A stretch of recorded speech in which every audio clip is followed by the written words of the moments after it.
Oke, ada satu topik dalam kekristenan yang dari dulu sampai sekarang, wah perdebatannya nggak ada habisnya. Apa itu? Kerasukan setan.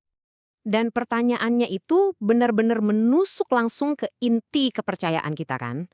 Gini deh, cerita-cerita di Alkitab soal pengusiran setan itu beneran laporan langsung dari medan perang spiritual atau jangan-jangan itu cuma cara orang zaman dulu buat ngejelasin penyakit mental yang sekarang kita udah ngerti lewat sains. Nah, ini dia agenda kita. Kita bakal mulai dari akarnya dulu, akar konfliknya. Terus kita bedah pandangan kaum modernis, gimana sih cara mereka ngejelasin tindakan Kristus? Setelah itu kita dengerin serangan balik dari kaum ortodoks. Dan terakhir, kita lihat gimana perdebatan ini sekarang pindah arena ke dunia psikiatri. Oke, kita langsung aja ke intinya ya. Gini, perdebatan soal kerasukan setan ini sebenarnya bukan soal setannya. Loh kok bisa? Karena ini semua berakar pada satu hal. Alkitab. Cara Anda memandang Alkitab itu bakal nentuin semua jawaban Anda soal ini. Spurgeon pernah bilang, dan ini ngena banget. Dia bilang, medan perangnya tuh cuma satu. Apakah kita percaya Alkitab itu 100% firman Tuhan, tanpa salah sedikit pun, atau kita ngelihatnya sebagai karya manusia yang terinspirasi, tapi ya, namanya juga karya manusia, pasti ada batasnya. Nah, disinilah persimpangannya. Di satu sisi, ada pandangan ortodoks. Buat mereka, Alkitab itu mutlak benar. Titik. Nggak ada tawar-menawar. Tapi di sisi lain, ada pandangan modernis. Mereka bilang, Alkitab itu berharga banget.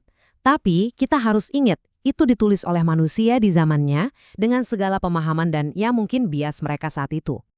Cuma dari satu perbedaan ini aja loh, langsung muncul dua cara pandang yang beda banget soal realitas. Terutama, yaitu tadi, pas kita baca cerita-cerita soal kerasukan setan di Alkitab. Oke, sekarang kita coba masuk ke kubu pertama ya, kaum modernis. Coba kita pahami dulu tujuan mereka. Intinya, mereka ini berusaha ngejembatanin iman Kristen dengan akal sehat dan sains modern, biar nyambung gitu. Menurut mereka, yang namanya aktivitas setan itu bukan sesuatu yang harfiah, bukan ada makhluk gaib beneran. Itu lebih kayak bahasa simbolis. Cara orang zaman dulu ngejelasin penderitaan batin yang mereka rasain tapi nggak tahu harus nyebutnya apa. Jadi gampangnya gini, kalau Alkitab bilang roh jahat, kaum modernis ini kayak menerjemahkannya ke bahasa zaman sekarang. Bahasa apa? Ya bahasa psikologi. Jadi, yang dulu disebut kerasukan setan, sekarang bisa jadi kita sebut pergulatan dengan rasa bersalah yang berat, depresi klinis, atau bahkan kondisi yang lebih serius kayak neurosis dan psikosis. Ini kayak upaya buat memetakan ulang pengalaman manusia zaman dulu pakai kacamata modern. Coba deh dengerin kata-kata jujur dari teolog Emil Brunner ini. Dia ngakuin, iya Alkitab emang ngomongin setan dan malaikat. Tapi, kata dia, buat kita orang modern mustahil nerima itu secara harfiah. Wah, ini sih pernyataan yang jelas banget ya soal posisi mereka. Tapi tentunya ini langsung memunculkan satu masalah gede. Kalau setan itu nggak nyata terus, waktu itu Yesus ngapain dong? Dia kan tercatat ngobrol sama setan, ngusir mereka. Nah, ini lubang besar yang harus banget dijelasin sama kaum modernis. Pertanyaannya jadi krusial banget kan? Gimana cara mereka ngejelasin tindakan Yesus tanpa bikin dia kelihatan, ya, salah informasi atau lebih parah lagi, nggak jujur? Nah, mereka punya beberapa teori buat jawab ini. Oke, setidaknya ada 4 teori utama yang mereka ajukan. Pertama, teori non-keterlibatan. Intinya Yesus tahu itu nggak benar, tapi milih buat nggak ikut campur soal itu. Kedua, teori akomodasi. Yesus cuma pakai bahasa mereka aja biar pesannya nyampe.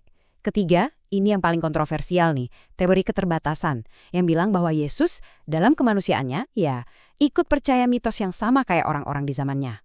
Dan terakhir, teori refraksi. Yesus sebenarnya nyembuhin penyakit psikologis, tapi penulis Injil membelokkannya dan nulisnya seolah-olah itu pengusiran setan. Nah, sekarang kita pindah kubu. Gimana kaum ortodoks ngejawab semua teori tadi? Buat mereka, ini bukan lagi sekedar soal beda tafsir loh. Ini udah menyangkut inti dari iman itu sendiri. Posisi mereka tuh simple dan lurus banget. Kalau Alkitab itu firman Tuhan yang sempurna, dan Alkitab bilang setan itu ada, ya udah selesai perdebatannya. Percaya setan itu ya konsekuensi logis dari percaya Alkitab. Sesederhana itu. Dan disinilah sanggahan mereka jadi tajam banget. Menurut kaum ortodoks, teori-teori modernis tadi itu bukan cuma alternatif tafsiran, mereka ngelihatnya sebagai serangan langsung ke karakter Yesus. Kenapa? Karena teori-teori itu seolah bilang Yesus itu antara penipu yang tahu kebenarannya tapi bohong, atau orang naif yang nggak tahu apa-apa. Dan ini dia pertanyaan pamungkas dari mereka. Pertanyaan yang benar-benar jelek. Kalau Yesus aja bisa salah atau bahkan bohong soal dunia roh, gimana kita bisa percaya 100% sama omongannya soal hal-hal yang jauh lebih besar, kayak soal keselamatan dan hidup kekal? Perdebatan kuno ini ternyata nggak berhenti di situ aja. Di zaman kita sekarang medan perangnya pindah. Kemana? Ke titik pertemuan antara sofa psikiater dan bangku gereja. Sejak psikiatri muncul, kita kan jadi punya alat baru yang canggih banget buat memahami perilaku manusia. Masalahnya, seringkali alat ini dibangun di atas fondasi yang dari awal udah menyingkirkan kemungkinan adanya campur tangan hal-hal gaib. Coba deh lihat bedanya titik awal mereka. Psikiatri modern biasanya mulai dengan asumsi kerasukan setan tuh nggak ada, titik. Sebaliknya, demonologi Kristen mulai dari asumsi dunia roh itu nyata dan bisa banget mempengaruhi kita. Bener-bener berangkat dari dua alam semesta yang berbeda kan? Dan yang bikin makin rumit, ternyata Alkitab sendiri juga kayaknya ngebedain loh. Ada momen Yesus menyembuhkan orang sakit biasa, ada momen dia mengusir setan. Ini kan artinya, bahkan dalam pandangan Alkitab pun, nggak semua penyakit fisik atau mental itu penyebabnya setan. Makin pusing kan? Ini nih yang akhirnya membawa kita ke pertanyaan paling sulit. Dan ini pertanyaan langsung dari sumber kita nih. Jadi, siapa ahlinya? Siapa yang harus kita dengerin? Psikiater yang jago soal ilmu pikiran, atau teolog yang mendalami dunia roh? Dan pada akhirnya, ya, kita ditinggalin dengan ketegangan ini. Di dunia modern yang serba sains dan psikologi ini, di mana sih batasnya antara penyakit pikiran dengan serangan terhadap jiwa? Kapan suatu kondisi itu berhenti jadi masalah psikologis dan mulai jadi masalah spiritual? Ini bukan lagi cuma perdebatan teologi kuno, ini jadi pertanyaan yang sangat personal dan relevan buat kita sekarang.